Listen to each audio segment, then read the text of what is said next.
Hello à tous, j'espère que vous allez bien. Je suis Kaina, coach en développement personnel et comme d'habitude, on se retrouve sur ma chaîne Linsa pour un nouveau podcast. Et comme d'habitude, ici, on parle de spiritualité et de développement personnel, le tout sans bullshit. Et pour aujourd'hui, j'aimerais vous proposer une réflexion qui m'accompagne finalement depuis quelques temps. Et si parfois un déménagement ne changeait pas seulement notre lieu de vie, mais aussi une partie de nous? Alors attention, je ne suis pas en train de dire que pour évoluer, il faut absolument déménager, pardon. Heureusement que non d'ailleurs. On peut déjà énormément grandir là où on est. On peut guérir, on peut évoluer, on peut changer notre regard sur la vie. Mais parfois, j'ai l'impression qu'il arrive à un moment où continuer à grandir demande aussi quelque part de changer de décor. Parce que soyons honnêtes, on connaît tous quelqu'un qui dit j'ai besoin de changer de vie, puis il change juste la place du canapé.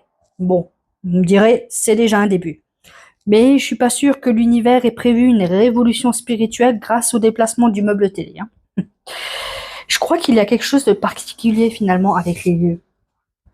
Parce qu'un lieu, ce n'est pas seulement des murs, c'est aussi des habitudes, des souvenirs, des automatismes, des émotions, des rencontres, une énergie qui nous est propre.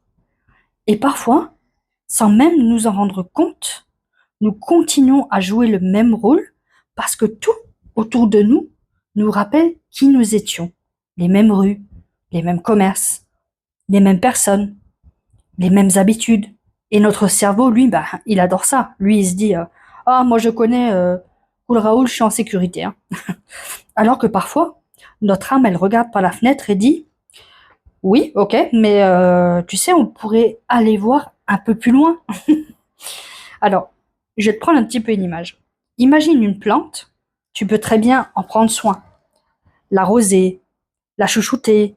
Mais si le pot est devenu trop petit, à un moment donné, ce n'est pas la plante qui a un problème, c'est le pot finalement qui limite sa croissance. Et je me demande parfois si nous ne sommes pas un petit peu comme ça. Pas parce que notre ville est mauvaise, pas parce que notre maison est mauvaise, mais simplement parce qu'à une certaine étape de notre vie, nous avons besoin d'un nouvel espace pour continuer à nous déployer. Et attention, le plus difficile dans un déménagement, ce n'est pas toujours de faire les cartons. Quoique, quand tu te retrouves avec une boîte marquée à trier plus tard, datée de 2017, tu comprends que plus tard est un concept très personnel. Le plus difficile, c'est souvent de quitter ce qui est familier, même quand ce qui est familier ne nous correspond plus. Parce que comme je le disais tout à l'heure, notre cerveau, lui, il préfère le connu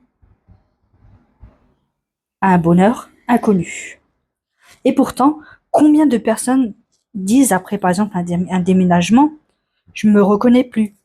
Mais cette fois, dans le bon sens. Elles osent davantage. Elles respirent mieux.